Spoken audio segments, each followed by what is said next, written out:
Alright everybody, we're back for another video. We're digging deep tonight, lots of weird things going on, lots of theories out there as to what is truly happening or did happen in Nashville, Tennessee.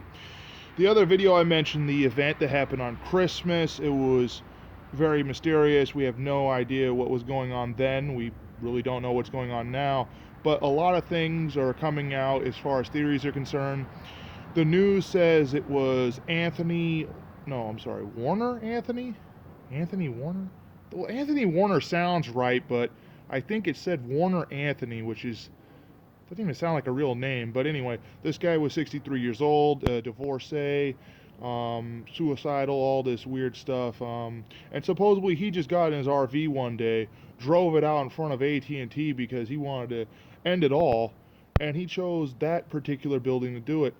Yeah, it's just a coincidence, right? He just pulls up in front of a building that also is an NSA switch operation, yeah.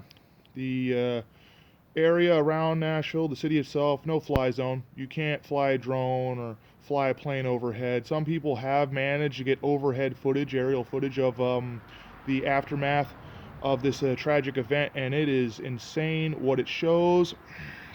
There is a false facade on the front of that building, if you will. Yeah, it looks like there's windows and mostly cement. There's a lot of a lot of buildings in LA and all around the country that have a mostly cement facade, and then you have a couple windows at the top. This thing, it's fake. It's fake. There's a panel that gets blown off in the explosion, and you can see underneath it. It's brick, it's stone, it's mortar. There's no window.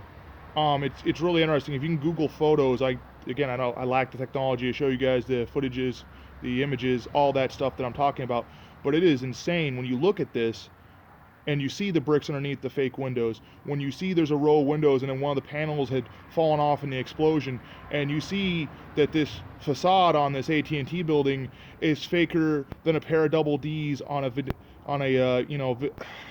just insane. It's insane.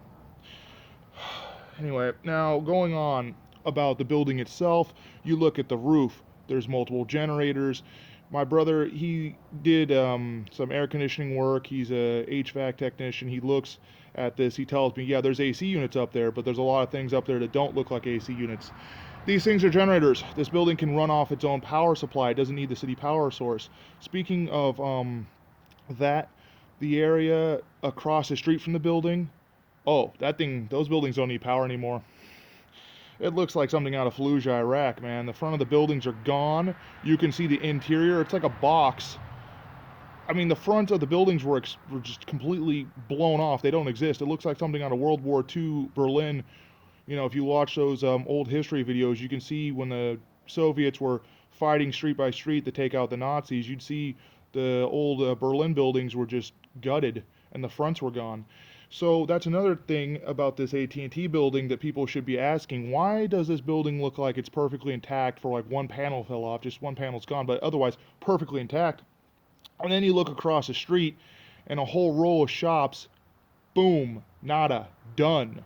You could literally walk in. There's no more door, there's no more wall, there's no more windows. You could walk right in if you can get over the rubble. It's that crazy. It's like it never even existed. It's insane. And then going back to the building itself, this impenetrable fortress of digital frequency, telecommunications hub, whatever you want to call it. You know, it does the AT&T regional grid, which got knocked down. Police departments across Alabama reported that their dispatching radio networks were cut off. They couldn't receive telephone calls. They couldn't dispatch. This was in Alabama. This was in Tennessee, of course. Numerous states rely on AT&T for that, and they had no service the day after the bomb went off. And speaking of that RV, you look at the aerial footage, you see the area where the RV was parked completely clean. The rest of the street is just a nightmare. It's pitch black. And now that we're talking about the RV, they say it could have been a fertilizer bomb. A lot of people are speculating. There's footage showing things going on in the air. Sadly, the footage is in black and white, because this was like a camera in some store parking lot, like a clear across town. But they show chemtrails coming in where the blast happens a few seconds later. So people are speculating it might have been a drone or something. Some people are saying bunker busters. Now, we're not talking about Beijing Biden's bunker. No, no, no, no. We're talking about like literally what they use in Iraq and those areas to penetrate, and Afghanistan. Like when we were hunting Osama, we used them all the time to get into the mountains. Anyway, so they're talking about that. People on the internet, there's all sorts of theories out there. If you really came here to hear my opinion, I think it's a EMP. I don't think this was some suicidal guy in his van that pulled up and just picked this magical spot to off himself. I think it is an EMP. I think that's why it knocked out all this sensitive electromagnetic equipment, all these computers, all these cell phone uh, receivers and whatnot. I'm not really technologically savvy, but I'll tell you this: it just seems a little weird that this building's completely in one piece. Every other building around it's basically been nuked, but all the sensitive infrastructure within the building, poof, taken offline, done. I think it was truly an EMP. And if you look these things up, they explode above the ground, so that explains why there's not a crater. If you go on Google, try to get some images, go on DuckDuckGo, try to get some images, you'll see the street. There's no crater. It's like nothing even happened. So I'm putting my bets on EMP. And a lot of other people were saying that maybe something happened within the building, and this RV was just a distraction. It is really weird though because the news was saying that there was gunshots. The cops show up, the RV goes boom, and there's an officer who survived. He was on numerous newspapers I read earlier today saying that he heard a voice, the voice of God, telling him to leave the site. So he like started walking away from the RV, and like a minute or two later, it went up. I think that's kind of weird because the simple fact that anyone who has a computer or cell phone can look this up, this footage, and it shows the RV. An announcement was on loop, and I mentioned this in my other video that I did on the 26th. The announcement was on loop. Please evacuate the area. This announcement was on loop for like 15 minutes, so you're trying to tell me the cop didn't hear that announcement? It's like they're not mentioning that.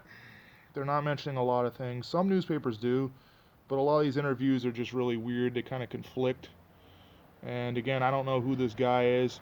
If he really did do this, if he really did load up his RV and go down there and did this, I mean, it's just baffles the mind that it could take out the entire AT&T network.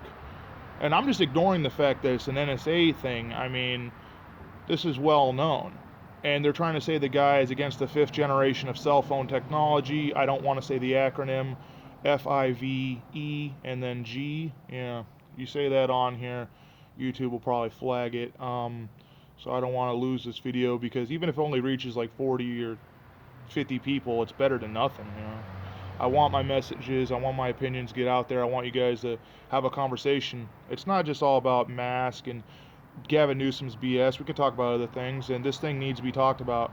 We can't just, after one day, the FBI says, oh, it's just this guy, nothing to see here, like Officer Barbrader from South Park. No, there's something bigger going on. I don't know what it is, but we need to have a national dialogue about it. We need to figure out what's going on. It reminds me of when in Vegas, when that guy was on the 33rd floor from the window, was shooting at that country concert, the largest mass shooting in American history. Still to this day, we don't know what happened. Americans are still clueless. The FBI doesn't really have any answers. They told us who the guy who did it was. We figured that out. We don't know really why he did it. They claimed he was suicidal. I just think it's odd. All these people that do this are suicidal. But again, that took weeks. That wasn't like the next day they had a name and an address and all this stuff. That took weeks. You had the city on the globe. We're not talking about America. The entire world with the most cameras per square inch. They couldn't find one picture of this guy except for maybe when he checked in on the bottom floor. The security guard that stopped him or came into his room or some weird stuff. No one knows what's up with that guy. Conflicting stories he gave and all that. Anyway, just a lot of weird stuff. But I'm not here to talk about Las Vegas. The RV situation is still ongoing. They might want to say case closed, we're done here, but don't dismiss it so easily. Something bigger is going on, and the fact that this thing was a regional hub for communications, both digital and cellular, should speak volumes to anyone here who's listening to this. Anyway, I thought I'd bring you this video because this is important information. And if you guys want to talk about it in the comments, be my guest, you want to share it, that'd be cool. And yeah, I guess I'm done here. So I just want to tell you guys to have a good night. And if I don't bring you another video anytime soon, I want to wish you a happy new year. And as always, try to survive out there because 2021 is coming. And it's going to make 2020 look like a cakewalk. Take care.